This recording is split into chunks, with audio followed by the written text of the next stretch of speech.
Hello, Stoughton. Welcome to the Stoughton Godfather Show. I'm your host, Peter Ventresco, and I have a very special guest here. A lot of you are going to know who he is just by watching the screen. His name is Mark Snyder. He's an entrepreneur, and, he's a lot of everything. He's a poet, you name it. I was surprised when I read his bio how much stuff that he's done as far back as a 9-year-old child. So this is my good friend, Mark Snyder. Nice to see Glad you. to have you on the show. Thank you very much for inviting me. And well, this year kind of got me. No more shows will be taped in Stoughton. We will be doing more of regional shows, the Mark Snyder Show, coming soon from a cable access group staffed by professionals who care about the product. So that makes me feel What happened there things was, weren't too good. I did my show for 8 years. We did it in Easton. Yeah. We did it here. And the group we had here at the time, there was 2 individuals running SMAC. And they they weren't very good as far as I was concerned. They were very unsupportive of the show. And in fact, they downright didn't like my show. Oh. Maybe my politics, me, whatever, they didn't like my looks. Whatever it was, they ruined the show. And I left. I said, forget it, after 8 years. And the show was #1 at the time. It was right up the top. People watched it. It was appointment TV. Myself and Dick Murphy were doing shows, and both of them were watched by a lot of people. And I said, forget about it. And my crew and we were all disappointed, but we said, maybe we'll do it somewhere else. And we did it for a little bit in Easton, but it wasn't the same. So I've been back here a few times. I do the parades, the July 4th and the December Christmas parades, and I did a couple of shows. One was with Mike Pizzara. So I've done some here occasionally, but I couldn't get into that groove again of doing it on a regular weekly basis again, because there wasn't any support. Then things changed and it got better, but I wasn't living here anymore. Yeah, right. I lived in Stoughton for 23 years, and I feel close to the people here, and I have maintained a lot of friendships over the years, because I still write for the Suburban Shopper, and I wrote for the Stoughton Journal for 22 years before it went out of business. Oh, they went out of business? They did. Gannett bought us. Gannett USA Today is who I write for. Yeah. They bought all the papers everywhere, the Patriot Ledger, the Enterprise, the Cape Cod Times, the Middlesex News, and all the weekly papers, and they put them all out of business. The weekly papers are gone. Yeah, I know. All the independent reporters, too. They're gone. I miss them, because you could always get a reporter to come to anything you wanted, Yeah. Well, now there's very few reporters. I'm a columnist, but I've also been a reporter as well. And now you have to be really fussy about what you're covering, because there's so many things that people want you to cover, and there's very few people to do it. Yeah. Well, I see over here on your Mark's radio shows, so the people all the people that you interview, because I don't know half of these people anyways. But this, what is it? Overdrive. Grace Slick of Jefferson Airplanes. Yeah, I interviewed her actually when I was Starship. in college too, Oh, and really? then she came into studio. It's a very funny story actually. I'll tell it to your audience. It's rated R, so if there are children in the room, take them out of the room. So, I was at Curry College, at the radio station there, WMLN, which I was a co-founder of, and I was covering Gracie Slick's a concert with Jefferson Airplane in Boston. I believe it was at the Boston Arena or something like that. It was a long, long time ago, in 1973 maybe, 1972. And I was going to cover it to cover the concert. I love Jefferson Airplane. I don't know if you're a Jefferson Airplane Yeah, I fan, heard them. but they were really good. I wasn't into that music. But way Gracie back. was really gorgeous. I loved her. She was sexy and she was hot. She was wonderful. She could sing. And they said to me, would you like to interview Gracie Slick? I'm like, yeah, cool. I'm 19, 18, 17, whatever it was. I was a kid. And I said, yeah, of course, I'd love to interview Gracie Slick. So I go to the arena, and they lead me into this room. It's an empty room. There's absolutely nothing in the room. I mean, no furniture, nothing, just empty room. So they said, Miss Slick will be there in a minute. I was sitting there, and Miss Slick walked in with her baby, whose name at the time was God with a small G. Really? And she was breastfeeding her baby with no shirt on and smoking a joint. And I was like, wow. And she said, why don't you come over here and sit down with me? And she said, would you like one? And I'm like, what are you talking about? She goes, this, the joint. Oh, yeah, okay, awesome. So, yeah, so. Your mind was going in the wrong place. Trying to concentrate and asking her some questions and stuff that I had written down. And by the time the interview was through, and she went and did the concert, and I sat through the concert, and then I went back, the station manager says to me, where's your interview? I said, no, I forgot. What do you mean you forgot? I said, I didn't turn the recorder on. I brought a Radio Shack recorder with me. So he said, you have nothing. I said, no. And the editor of my paper said, you know, do you have your review? I said, no. And they said, what happened? I told them. They were like, oh. So anyway, I wrote a generic review of what I remembered. And that was what was published in the Courier Times, the Curry College paper. But the radio station never got any material to put on there. But it was a lot of fun. So anyway, years later, I'm doing a show at WMSX in Brockton, and I get a call from this woman that's promoting an album, and she said, I have Grace Slick available to do an interview. Would you like her to come in and see you? I said, yes. This was about late 90s, early 2000s. So I said, yeah. So when she came in, one of the guards have said, another baby. One of the guards said, who are you? And she said, I'm here to see Mark Snyder. And she said, so am I. I'm his guest. He said, no. He's interviewing Grace Slick. She said, I'm Grace Slick. She looked like she was, looked like she was 70, which she probably was. So it didn't look like I knew her, and obviously I didn't look like I did then either. But she remembered our experience, and we had a great interview. And the song that she was promoting wasn't very good. It wasn't her with Jefferson Airplane. It was someone else, and it wasn't very good. But it was entertaining. And it was fun to have her back, and it was a fun interview. The other one I thought was really good here. You interviewed Marion Ross of Happy Days. Yeah, Marion is great. I love interviewing like the mums. I had June Lockhart on my show. June, I have a picture with her and I. And one of the great things about doing this radio show I've been doing for over 40 years is you collect mementos. Yes. So, for instance, Barbara Eden came on my show. Oh, really? From I Dream of Jeannie. And she gave me a gift. She gave me a genie bottle from the show. A real one, authentic genie bottle. She wasn't inside it, unfortunately, but because I rubbed it, nothing came out. But I have that in my office. I have that. I have Carol Burnett came on my show and gave me a box set of every DVD she ever did. Really? Every show she had, and she signed it to Mark, my friend. So those kind of things, they cherish. My wife thinks I have like an office full of junk, but for me, it's my life, right? Yeah, I'm that's surrounded by all the stuff I've been doing for all these years, and you can go through. I've had over 3,000 celebrity guests on my show. And it's kind of funny because obviously I've been doing the show for so long that many of those guests have passed away because they get old, right? We all die. We all eventually. get old, that's right. So, one of my friends, Larry, always writes down on everything. Every time one of my guests dies, he goes, another one, it's bad luck to go on your show that you're going to die. So I always tell him, I said, your wife keeps calling me, trying to book you for my show. I don't know why. But was she kind of funny, this Marion Ross? Oh yeah, Marion Ross was great. She wrote a book. That's the reason why she came on, and she gave me a book, and she was talking about the Fonz and all the show. I loved Happy Days, but she was great, and all these folks are very entertaining. Now, Peter, you might say to me, who was the most popular guest you ever had? People always said that to me, and I can't say who I liked the best because there was so many I really liked, but I had one guest that came on 9 times, and another one I had on 8 times. And the one that was on 9 times was someone that you probably would know. A guy named Steve Allen. Yes, yeah. One of the smartest men I have ever interviewed.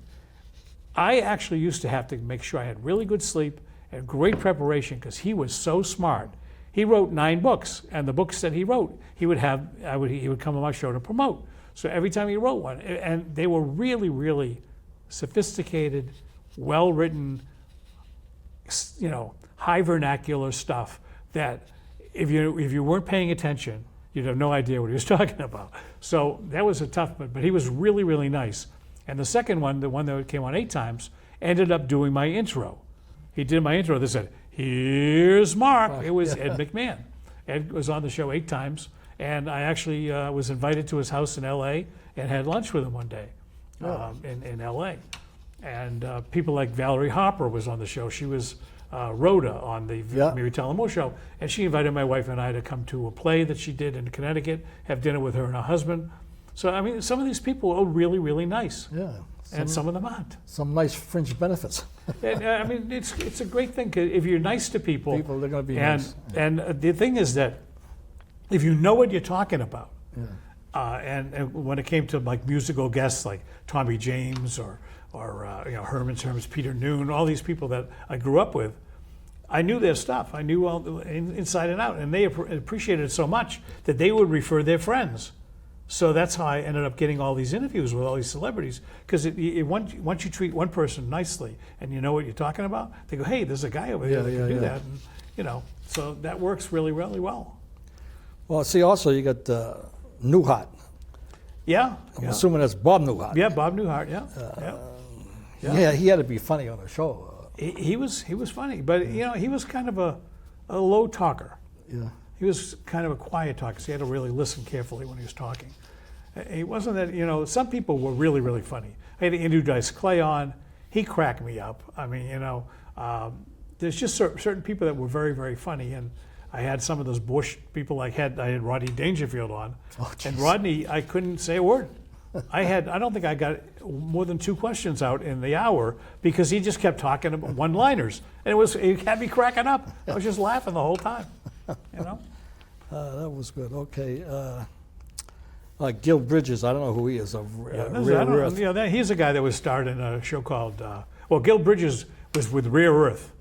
With who? He's the lead singer of Rare Earth. Oh. They did a song called "I Know I'm Losing You," and they had a few hits. Yeah. They were the first white group signed to Motown. Oh, Rare really? Earth. Yeah, that was their distinction. They were very good though. They had a few hits. But I've had so many people on from music and movies and TV that you could talk about that for hours and hours and hours. Justin Hayward from the Moody Blues, great interview, and Brad Delp, who unfortunately committed suicide, but he was the lead singer for Boston, and I'm friends now with his wife, his widow. Oh. There was a lot of problems with the group. One of my pals is Ernie Bach Jr., and he hangs with Barry Goudreau and the late Sib Hashian, the guys from Boston. They're all in his group, Earning the Automatics. So I got to know the guys in Boston, aside from Brad, because Brad was on the show right before he passed away. But, all right, so you got these golden oldies, Mark Single radio show. Yeah, that was caught by a TV crew, so that was on TV back in '86. That was on I don't know, the Good Day Show or something like that. Oh, really? But you're reading this from my PMP Network website, well, which is actually I don't even use it much anymore because I have all these other websites now that are developed. But I did a single show from 1983 to 1990 on WMSX,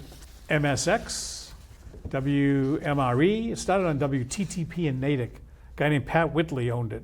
Pat was on WRKO for years with Marjorie Clapprood. And Pat was my boss. He was the first one to hire me in radio. And that was my first job when I was working at Leachmere Sales as a salesman in Dedham, selling stereos.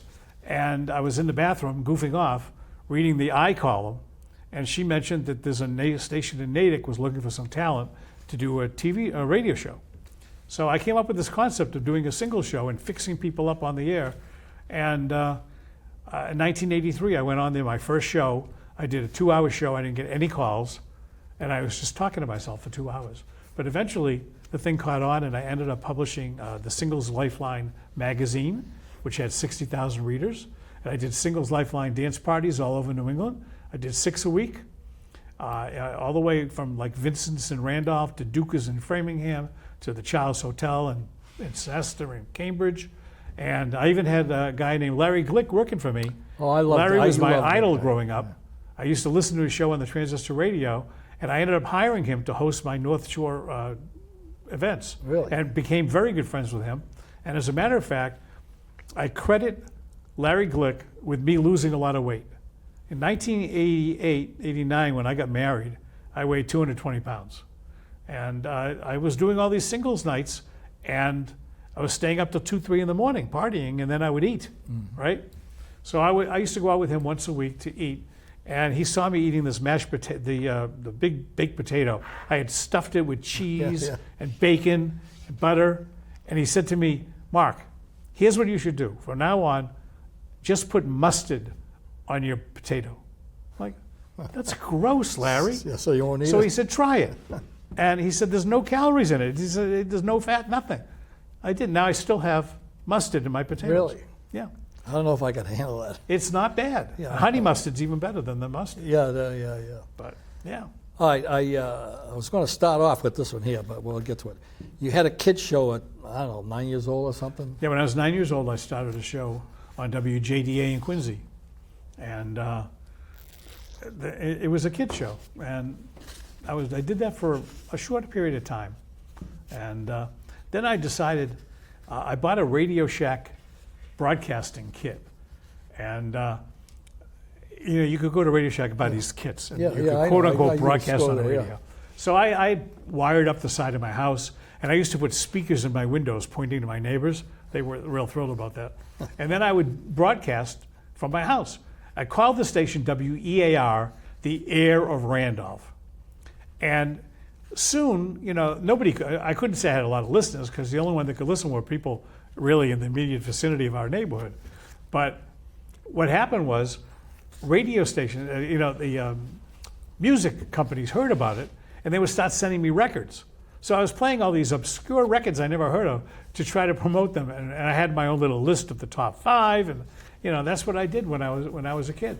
So I was doing that, and I also published a magazine called Snyder Monthly Period when I was 12. Jeez. And I published that. I used to mimeograph it off in the school and sold them for 50 cents a piece.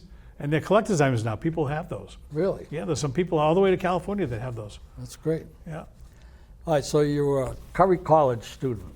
Curry College. Yeah. Yeah, I give them a lot of credit. When I went to Curry College, I went to Randolph High School. I was not a good student.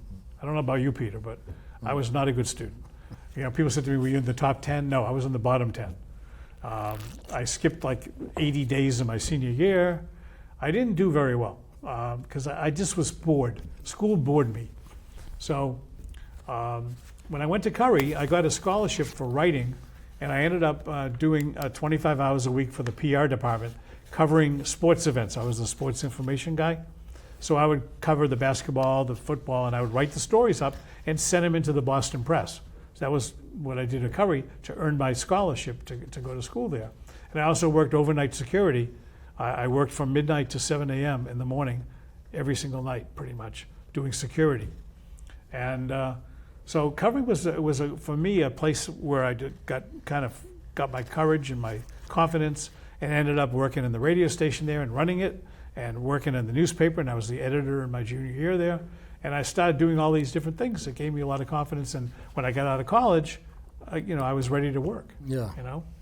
Well, I wrote all these little things that you did in Curry College. You were co-founder of Curry, the Arts Journal. Yeah, which still exists. And by the way, we had a 40th anniversary a few years ago of the Curry Arts Journal, and I was the only founder that was still around. Really? Yeah, I mean, I'm old, so a lot of them weren't around anymore. The advisor of the group had died 20 years before, so it was, yeah. Also co-founder of Curry College Drop-In Center, Yeah, the drop-in center. which yeah, that doesn't exist counseled anymore. Curry students. What's that?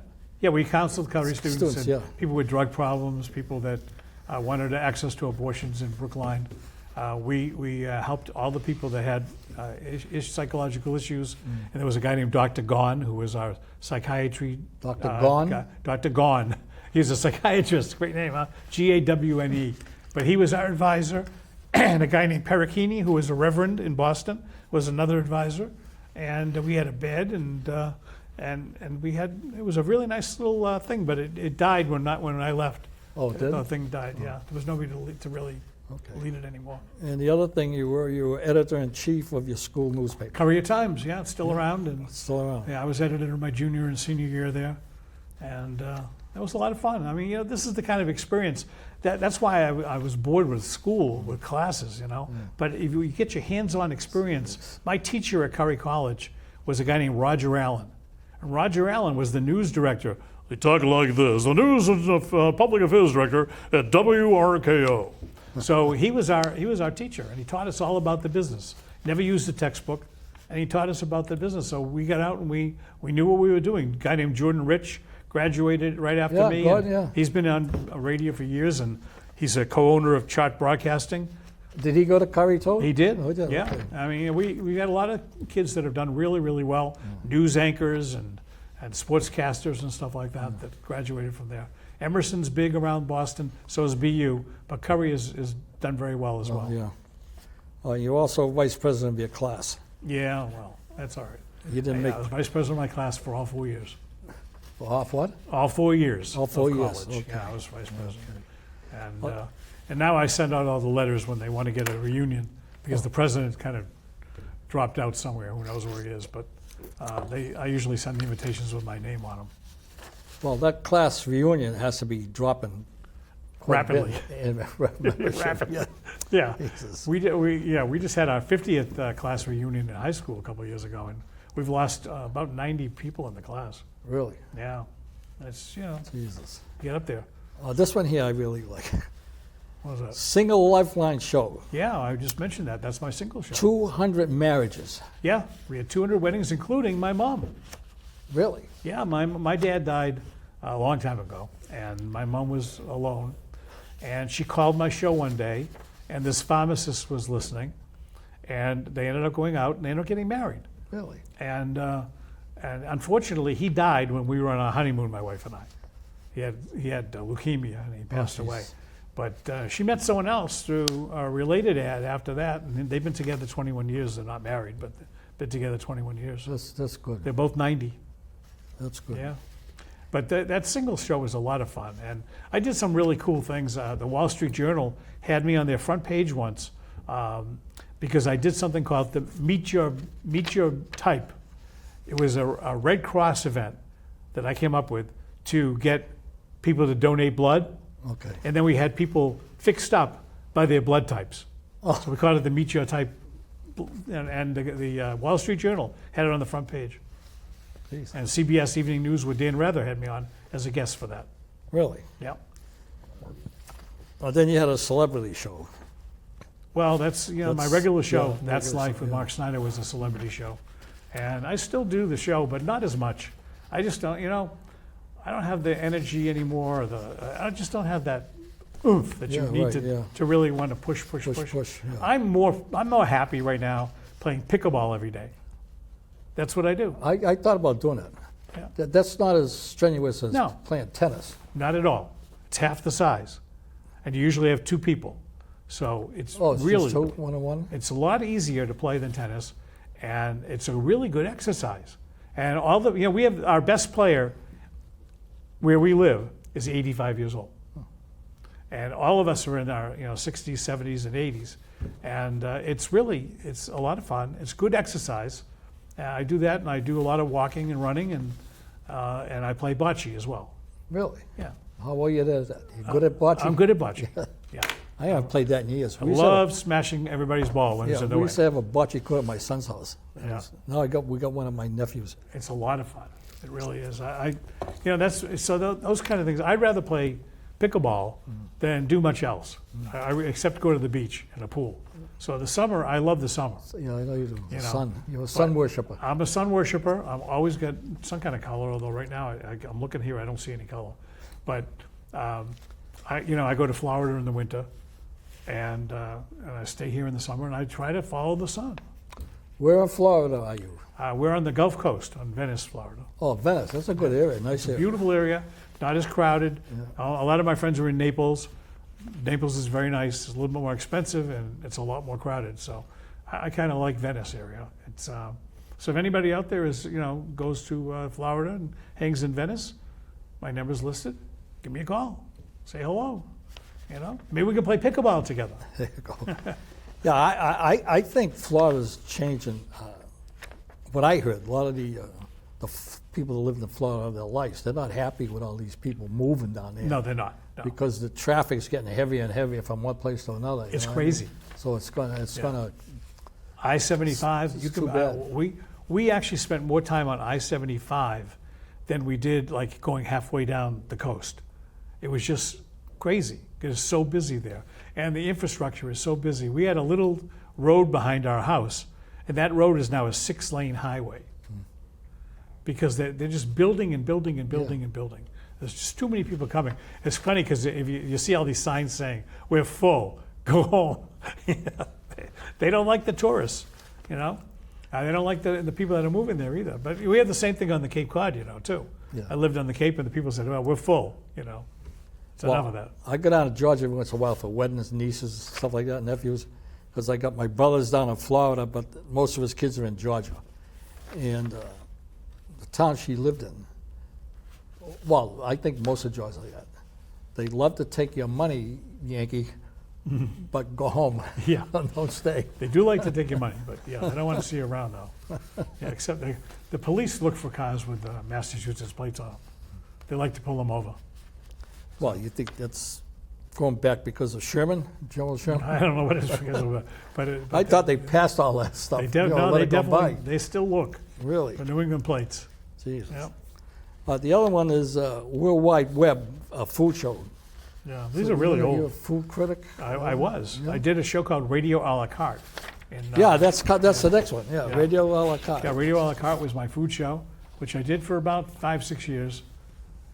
There's one great thing about doing a food show. You get free food. And free food tastes better than other food. The problem is Especially today with the prices. that you keep eating because it's free, right? You keep eating and you gain all this weight, Right, yeah. which is the reason why I was a blimp at the time. So you just can't do that. Can't do it. But I love food, and it worked out well because you see, I hate vegetables. Everybody that listened to my show knew Mark hates vegetables. Everybody that knows me that's watching TV go, "Yep, oh yeah, Mark hates vegetables." So when I went out to review restaurants, my lovely bride Pam would give me her meat, and I would give her all my vegetables. So she would tell me how the vegetables tasted, and I would tell her how the other part was, and that's how I did my reviews. Okay. But I don't do any food reviews anymore, although I do some for Facebook. Are you on Facebook, Peter? Yeah. Yeah. Do you post a lot? No, only when I do a show, I post that. You post the show? You post a link to the show? Yeah. Then like if somebody's different things coming up. Like we had a big to-do about the trash. Uh-huh. So first meeting I go to, there wasn't that many people there, and so this next time they're going to have a meeting on that, I went back on Facebook Yeah. and just tell them what's going on, and then it was standing room only. I mean, the place was packed. So there was so much negative feedback, so they decided to rethink things over a little bit. Mm-hmm. But so we ended up, keeping the trash the way it is. Yeah. Before the first night they brought in this company, 0 bags or something like that. Mm-hmm. So you got to buy $2 or something a piece for a paper bag. Mm-hmm. And if you don't have the bag, they're not going to take your trash. Right. So I was against that. I said, put in a plastic bag, plus a 30-gallon paper bag. That's not that big. They're not big at all. No, so I use a 50-gallon trash bag, plastic. Mhm. A lot of times it's only half full, but it's in a barrel. But then when I put it out in the street, I pull it out of the barrel because the barrels end up blowing all over the street. Becomes a hazard out there. So anyways, we got it to keep the trash in the trash bags. They'll pick it up and recycling. And so we raised the price up $90 more a year. Mm-hmm. Well, the first meeting they did that, there were $875,000 in deficit on the trash. Yep. But that was caused by the selectmen. Because during a pandemic, they didn't raise the trash fee or the sewer and water. No, the trash, the sewer and water they did, but still they went way behind that. But they didn't raise it on the trash, so now all of a sudden, 3 years go by, now there's an $875,000 deficit. So now they gotta make up that money. So that was all part of the package deal with the trash and all that stuff. So it got to be a lot of rigmarole there, but it's all squared away now, but we gotta pay, more money for the trash. But it still beats private contractors. Weren't you on the finance committee for a number of years? 9 years, yeah. Yeah, I did 9 years there Yeah, too. And it's amazing when you find out all these things. And I remember we had the same problem with trash even back then, where there was always a deficit there. And the selectmen were hesitant to raise the rates as much as they needed to raise them. Yeah. Because Same with the sewer and water. it's unpopular. Yeah. Yeah. But in Sandwich, they did that. Where I lived in Sandwich, they had the trash bags. And it became so bad because the trash bags were cheap and flimsy too. They would rip all over the place. Ugh. And a lot of people like myself just hired private contractors to pick up. Yeah. That's what we did. Cost us more money, but it was horrible that when they did that. It's a really bad idea, by the way. Don't do it. Well, we did. So to me, the only people who are going to make money out of that was the company Zero, something like that. They were going to make the money on the trash bags. You had to buy their trash bags Yeah. with the Stoughton emblem on and all that kind of stuff. Well, I assume Stoughton would have got some of that money too, from the bags. Well, I don't think it's going to be that much. I don't know. A lot of a lot of grocery stores would sell them too, but it had Yeah. to be that special bag. It couldn't Yeah. just be a regular trash bag without the Stoughton emblem. Yeah, but you had to use those ones. With the sandwiches, the same way. You had to buy the ones. They had them in the stores. But Sandwich got a piece of all the Bags, sales. Yeah. But no, I think we got a damn good system. I think a lot of towns around would love to have our collection. You know what I mean? Like Easton, they got private contractors. Any day you go over there, there's like 5 different contractors running around picking up trash. It's a mess. Yeah. Well, all right, so where did I leave off? Okay. Founder and CEO of a professional marketing and promotion company, PMP. You're using that today, I think. Network.com. Recorded over 225 million hits. Boy, that's a lot of. Well, that was the SnyderStoughton.com website, Like that? and yeah, we were getting hundreds of millions of hits on there. I was getting 2.5 million a month. It was crazy, and I could have made a lot of money from that, but I hesitated to do that because it was for the community. That's why I did it. I also saw that the newspaper's demise was there as well. And also, when you write for a newspaper, they edit you. And I didn't want to be edited, so I would write my feature stories on SnyderStoughton.com. Unfortunately, that was doing incredibly well. But they changed, I used Dreamweaver to build it, and they changed it all around, so I have no access to it anymore. I can't even update it.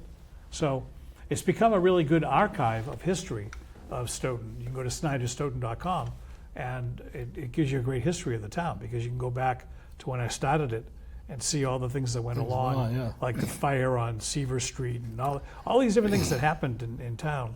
There's pictures of all of them, and there's articles on everything. We had a lot of police stuff going on, a lot of different things that were happening back then. Tell me about it. That I was writing about extensively, and they're there, and I still I renew it every year, and I'm really thinking I shouldn't but people tell me, yeah, keep it up. It's worth the money just to make sure it's still there. Yeah. But but as far as PMP, a professional marketing and promotions company, that's what I did for a living. I was doing PR and marketing for different companies, mostly medical firms and law firms, and also a lot of singers. I did some stuff for like Lori McKenna, who's won a couple. Yeah, that Grammy was going to be Awards. my next question. And Susan Tedeschi, Yeah. who married the guy from the Allman Brothers Trucks, I helped her promote stuff, and I actually introduced her to the record company owner at a barbecue. So, yeah, I did a lot of that kind of stuff, and I also did some political stuff too. I helped a lot of politicians, Democrats and Republicans. Behind the scenes, I did a lot of stuff. And a couple of them are still in office now. Oh, really? So, yeah. That's good. Well, you jumped ahead to my next question, but anyways, some of the names you had on there. Well, public relations. You gave early publicity to the '70s show. I don't think I remember that. That '70s show, yeah, that's where Ashton Kutcher first came on. Oh, is that and right? Mila Kunis. Yeah, I did. I worked for Fox TV Network for their shows, and I promoted a lot of their early shows, including that '70s show, American Idol when it first went on the air. I interviewed Simon Cowell and all the folks from there. Had the winners on for the first few seasons, and yeah, that was a lot of fun. I enjoyed that kind of stuff. And also, I see you had listed Tiny Tim. Tiny became a friend. Really? He was a really interesting character. I'll tell you a funny story about Tiny Tim. So I had him on the show a few times by phone, and then he said to me, "I'm going to be in Rhode Island. Would you like to interview me?" And I said, "Sure." And I picked him up and brought him to my studio in Brockton. And before then, we went to Shaw's in Brockton because he said he wanted to pick up a few things. So I said, okay. And we went in there and he bought adult diapers and paper towels. And I said, that's an interesting purchase, Tiny. And by the way, when we were in there, people came from everywhere in the parking lot and ran in there. They all recognized him. He was very easily recognized. Yeah. And he told me, I said to him, are you incontinent? Do you have a problem? He said, no. He says, I hate germs. He said he was a germophobic, like Howie Mandel and Howard Stern, but he hated germs. So when I took him to Chinatown to eat in Brockton, he made them give him plastic silverware that was in, wrapped up. And we'd only eat paper plates from the packaging. But he actually ate. What are we looking at? Keep going. Okay. So it was really a fascinating thing. He's really, really smart. And I really loved spending time with him. He's a really bright guy. He knew the 1920s and 1930s films and music by heart. I mean, he was really, really bright. So I spent the whole day with him. And at the end of the day, he said to me, Mark, I have a present for you. I said, okay. And he gave me this package of cassettes. He gave me a package of cassettes. And the cassettes on them were from a concert that he did. He did a concert for 8 hours of 1920s and 1930s music. And he gave that to me, and he signed it. And he said to me, this is the only copy I have. He says, if you want to sell it, you can. If someone wants to make a record of it or whatever. But it was him singing for 8 hours. Really? 1920s and 30s songs with no high-end sound, by the way. He was singing regular, and he was a pretty good singer. He wasn't doing the falsetto from Tiptoe to the Tulips or anything like that. But we talked about Miss Vicky, his marriages. Do you know he never had sex with any of his wives? Get out of here. Not once. Never. He was so really never consummated the marriage. He was an interesting guy. And here's the problem that I had after the whole thing was over. The Herald was listening, and the Insider wrote a story about Tiny Tim.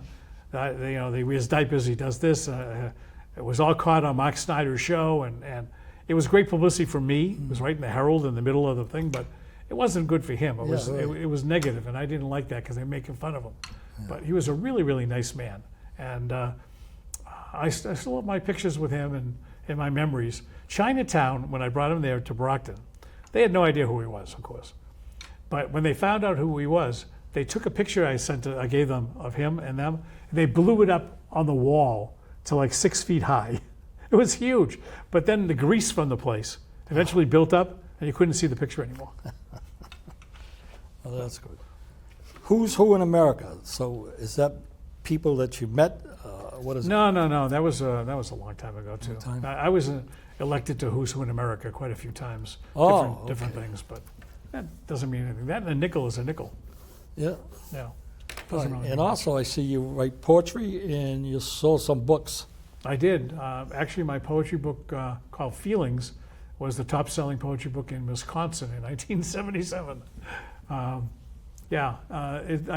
had no more. I had no copies of that left, and we were going through a locker in Stoughton, and I actually found a box of them. So I still have some left now of those books. And eBay, the people were selling them on eBay for $100. Really? Yeah, because they were first edition. Yeah. But I still have some, so don't spend $100 if you see it anywhere.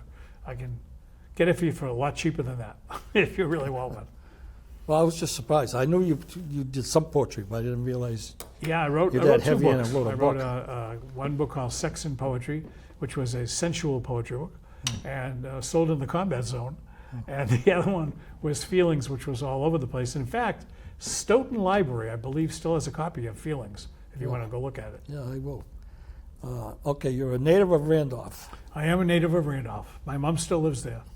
She's Oh, 90 that's years good. old. Same place? Same place. Same one, the whole. My childhood home. Oh, that's Yeah, nice. it's. I grew up in a very North small Randolph, or what part of Randolph? home near the reservoir. Oh, okay. I worked on that industrial buildings, industrial park there across from the reservoir. Mm-hmm. You know, I worked there. A company I worked for did the town of Randolph gave them the land Yeah. to bring development in. And then they bought a lot more land all around the place. But Yeah. yeah, Yeah, Randolph, it's not obviously like it was when I was there, but nothing. it's still a nice place to live. Randolph, it's a good place, and Yeah. next to Stoughton. And again, the area is just so conducive to commuting into Boston. Yes, that's right. So I don't like Route 28. yeah, I'm not a big Route 28 When fan either. I'm going over there, like to the Scholars, I go when you get to Stoughton Industrial Drive. I take the left there, Mhm. go down the end, take a right, and you get to a big intersection. I take a left, and that road runs parallel with Right. Route 28. Yes, Yeah. and it's a lot easier to use. Yeah, and then I Yeah. take I forget what the name of the street. I'm forgetting it right now. Yeah, But I I take don't that remember the street, name and of it the street takes either. me right to their parking lot. Yeah. It's funny because I had my mom's 90th birthday party recently at La Scala. The Scholars. Yeah, It's still a nice place. it's very nice. The food's good, and the prices are reasonable too. Yeah. You know what I mean? Yeah, well, Bob, the owner at the time, I think he still owns the place, but his son's running it now and his wife. Yeah. And I'm not sure if Bob's even alive anymore. Yeah, But- the old man. Yeah, Yeah. because But he was a good friend of my father's. oh, really? Yeah, they hung around together. And my father was also good friends with Chester Chin over at Cathay City, which doesn't exist anymore either. Yeah, long time ago. If you're a Randolph person, you know all these Yeah, places. and then you moved to Stoughton, and you were elected as town meeting rep and a finance committee, which we already said for 9 Yeah. years. And who was the chairman back then? John Kowalczyk was the Oh, chairman. still, yeah. Yeah, and I was the vice chairman for 4 years. Years. And then when I moved to Stoughton, to Sandwich, they heard about me being in Stoughton, and they put me on the finance committee there. I was the chairman there for 2 years and vice chairman for 2 years, and was on there 6 years until I moved. Oh. So Plymouth was talking to me now about doing their finance committee. I said, no, not going to do that now again. I'm Yeah, done. that's I'm time. done. That's time consuming. It really is, and I loved it. I really loved doing it because it really there's no better way to find out where your money is what's going spent. on, yeah. You know where everything's going. When I first started, these 9-year terms, geez, it seemed like it would never get there. And then it came up. Geez, it seems like yesterday Yeah. when I got started. You know what I mean? How do you like the new town manager here? He's good. You know why I like him? He came from the business world to the political world to municipal work. You know what I mean? So he's a hands-on, quick, get it done. So I like him for that. You know what I mean? So I think he's a nice guy, a very nice guy. Yeah, I met him and I was impressed with the guy. I thought he was pretty good. It's interesting to see, the political scene here. It's a little different than it was when I was here. Yeah. But it seems to have improved. Is there still Oh. two sides and people still Yeah, arguing? yeah. It's still happening? Well, the schools and the two Pearl Streets, they don't, But I think it's changing because the town manager wants to work with them, and what's his name, Baez? Joe Baez. Joe Baez. Yeah. Baez, yeah. So the two guys, they're going to get along and try to. Yeah. Joe is great. big kid. It's wonderful to have a Stoughton guy Yeah, as about the time. superintendent of schools. Yeah, about time, yeah. Yeah. That's right. Then also, some of your other accomplishments, you were in the Ponce Valley Chamber of Commerce.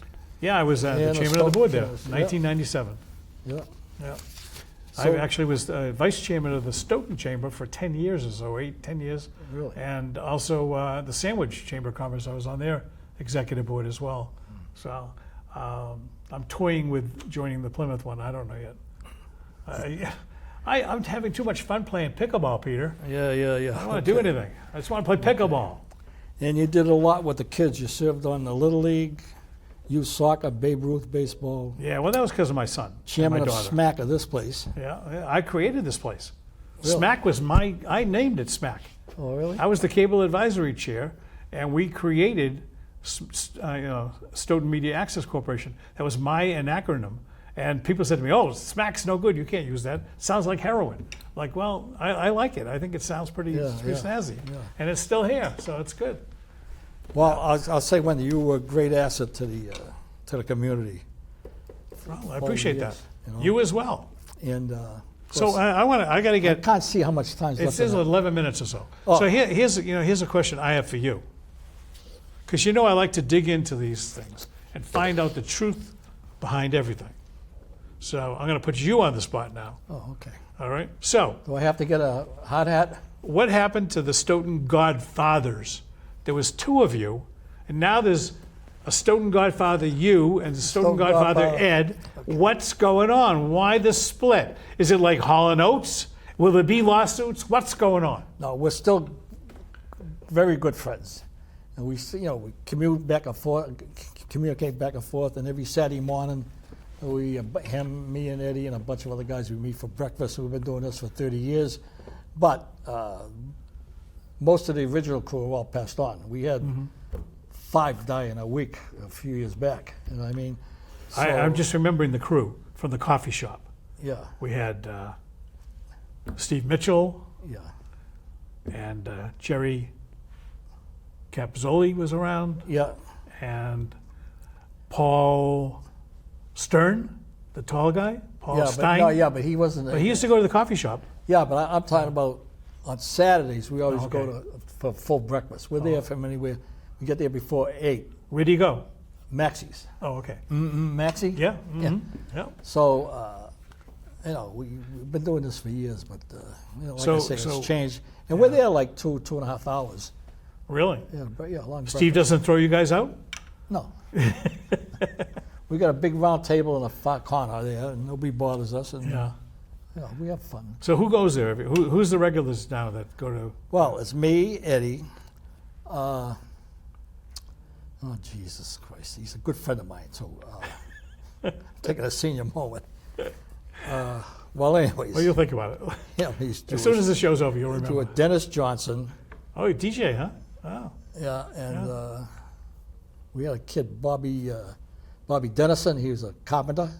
He used to come. He lives in Brockton. He used to come to the corner coffee shop, but he always comes Saturday mornings. But now he doesn't come. Once a month, we got to go pick him up because he can't drive anymore because he's gotten too many accidents. So Arthur Slate, that's what. Oh, yeah. Arthur Slate. I don't know if you know him. Yeah, I knew that, of course. And Jack Capozzoli comes, but he's not part of the original crew. But Yeah, so we're doing all right. We're doing. yeah. And if you like Reuben's sandwiches, No, you don't. I hate sauerkraut. Oh, Jesus Hate that. Christ. I like. They're the best. He yeah, makes the yeah, best sauerkraut sandwiches anywhere. Well, I like corned beef and I like hot pastrami. Those I like. And those potato pancake things that they have, I like that stuff. But I don't like sauerkraut at all. Oh. You know, I don't like vegetables. I told you that. Yeah, but this pickle. There's vegetables in it. It's pickle. I love. I I'm know. not a big vegetable eater either, Yeah. but the sauerkraut. I like the sauerkraut. Yeah. But I always get the Romanian corned beef, whatever the hell they put in there, and it's delicious. It's really good. Really good. Yeah, I like this stuff too. I love that stuff. But I can't stand vegetables. The only vegetable I eat, French fries.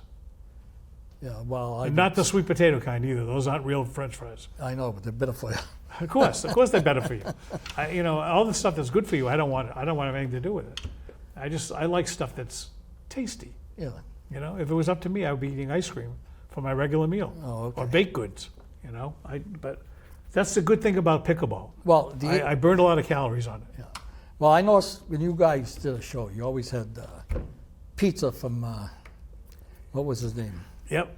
We had pizza from my friend Peter. Yeah, that's at, right. At the what was the name of that company? Chuck E. Cheese. Chuck E. Cheese. Yeah. Chuck and Cheese. And I used to love coming here when Roy was doing a show here. Because he had the deli from Yeah. Maxie's. So once in a while, they leave a little crumbs behind it on the smoked Deluxe. salmon. Yeah. Yeah. And the bagels and the cream. Oh, Jesus. Yeah. Good stuff. So I missed that because Roy's not coming here. But Yeah, I miss the pizza. I said to them before, I said, do you get pizza delivered for your show? No pizza over. Petresco has no pizza. What's going on here? You know? You got the Godfathers. You should have some nice Italian food here. You know? yeah, well, that's a good idea.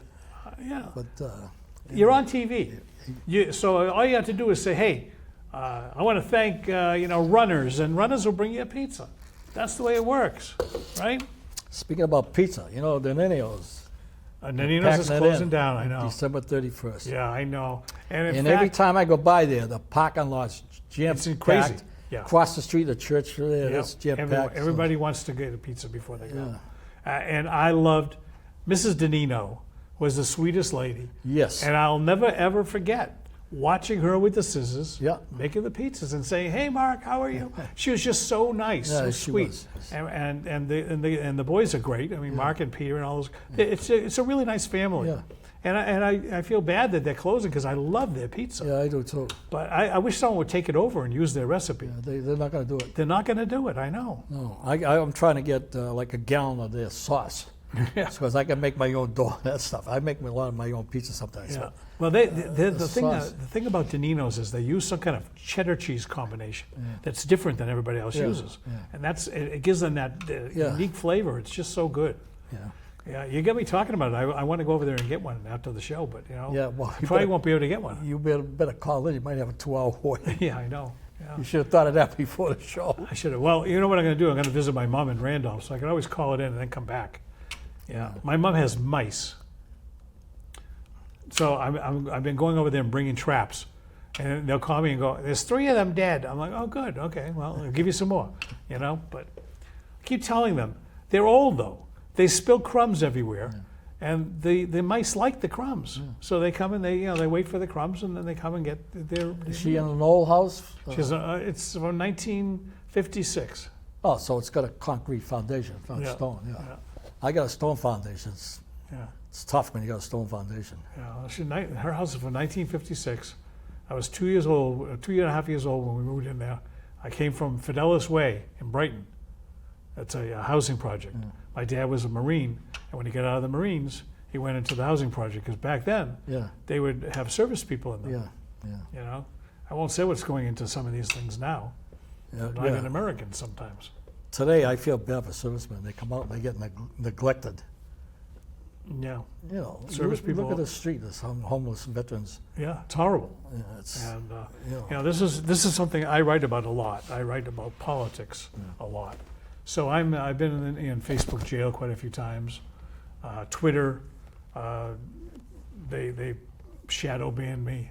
It's unbelievable if you write from if you're not following the agenda, yeah. that they prescribe, Yeah. then they punish you. Yeah. And what they do is they prevent things from being said and written. And they did that before the last election with the story about Hunter's laptop, which they wrote was Russian disinformation. Yep. And they had a bunch of CIA and FBI people signing a letter saying Yep. it was Russian disinformation. That kind of stuff is unacceptable to me, and I'll talk up about it all the time. I know. I don't care. They're destroying our country. Yeah, they really are. They, It's- politicalize the FBI, Department of Justice, CIA. I mean, it's crazy. It's up to media people like Peter Ventresco, the Stoughton Godfather, to fix this stuff. What are you doing to fix all this stuff? Well, I'm trying to following you, whatever. Yeah. You're the expert. I actually have 250,000 people now that follow me on Really? Facebook, on all the different groups and all the different stuff. And, some of them think I'm full of crap and just want to laugh at it. But many people just say, hey, you're putting the truth out there, and good for you. I hope you don't get shot. But Can you see the time? yeah, the sign says you got 3 minutes left. Okay, because Yeah. I can't see it. You're running out of time. Yeah. Well, You're running out of time, Peter. Hey, yeah, okay. What do you got to say? Quick, quick, quick. I can go into a law thing, go into international news. Well, we can talk about that if you want. I'll talk about anything you like. Yeah. Well, I don't like what's going on with the, if it's a touchy subject, we will talk about it, with the Israelis. Yeah. Israel and around the, I can't believe how this was spontaneous. Around the world, everybody, I mean. Well, you realize the reason why, right? This is well organized, I think. But no, but what is the reason why they can do all this stuff? Because there's one country that's weak right now that's always been strong. Yeah, us. Yes. This would not have occurred. You can hate Trump? Donald Trump I all agree. you want, I okay? agree. Because he's not the best character in the world. I'm not a big Trump fan. But when he was president, whether it is, for whatever reason, a lot of these countries feared him because they thought he was nuts and that he would do something crazy. But they were under control. China didn't attack anybody. Russia didn't attack anybody. The Middle East was kind of quiet. So it was we were strong then. Yeah. Whether it was because of him or just whatever it was, we were stronger back then. We were also energy independent. Yes. So we had that going for us as well. And once that stopped, That was it. everything changed. Well, that's right. It's like when Obama was in there, the Russians invaded the Crimea and took that from the Ukraine. Yep. Then Trump gets in there, they quieted down, they didn't do anything. Nope. He became friends with the Rocket Boy, they used to call Yeah, him. Rocket Man. Yeah. Yeah. No, boy, I think he said. And, everybody feared him. Yeah. And so what happens? 4 years, we have no wars, no nothing. Yeah. As soon as this guy gets in, they made a shambles of There we go. 1 minute left. when they left the base over there in Yes, in Afghanistan. Afghanistan. They left billions of dollars worth of weapons we're then using against us. the Russians attacked Ukraine again. All that stuff never would have happened. No. We got But 1 you know minute. something? A lot of people have no idea that's true. I know. They're watching and they're going, that's not true. Yeah. Because they read the media, the mainstream media, Yeah. and they're getting one point of view. They're not getting every point of view. I don't care if you watch Fox or if you watch CNN or MSNBC. You're only getting part of the story. You gotta really educate yourself. I get stuff from the government, and you got 25 seconds left. All right. All right, we're going to sign off. Thank you for watching the Stoughton Godfather show, and thanks for Mark Snyder for coming all the way up from Plymouth. I think it was an enjoyable show, and Mark, best of luck in Florida. Thanks, Peter. Take care. Get her, what do you call it, copper tone tan. I'm gonna try. Take care. Good night, everybody.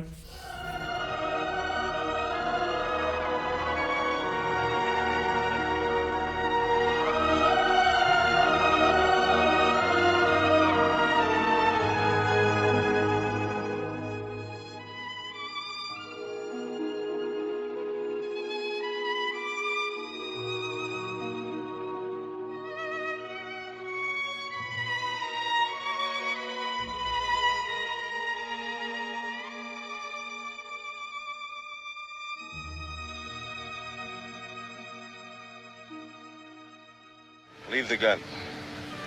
Take the cannoli.